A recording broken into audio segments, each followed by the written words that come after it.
এমন অনেক স্ত্রী আছে বাবার বাড়ি গিয়ে আসে না, কোনো মতেই আসে না। স্বামী যতবার গেছে ততবারই অপমান করছে, যাকে নিয়ে গেছে তাকেই অপমান করছে। আবার ভয় দেখায়, যদি ডিভোর্স দাও তোমাকে জেলের ভাত খাইয়ে ছাড়বো, মিথ্যা মামলা করব, মিথ্যা যৌতুক মামলা, মিথ্যা নারী নির্যাতন মামলা করব। এই ভয়েই, এই মামলার ভয়ে অনেকেই সারা জীবন অশান্তি ভোগ করে যাচ্ছেন।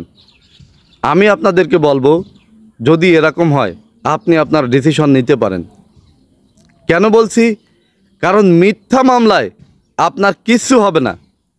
সেটা যৌতুক মামলা হোক, নারী নির্যাতন মামলা হোক, অথবা যে মামলাই হোক, মিথ্যা মামলা দিয়ে আপনাকে কেউ জেল ফাঁসি দিতে পারবে না। আপনি মামলায় খালাস পাবেন, আপনার কোনো রকম কোনো সমস্যা নেই। বরঞ্চ যে মিথ্যা মামলা করবে তারই মনে করেন যে সাজা হবে।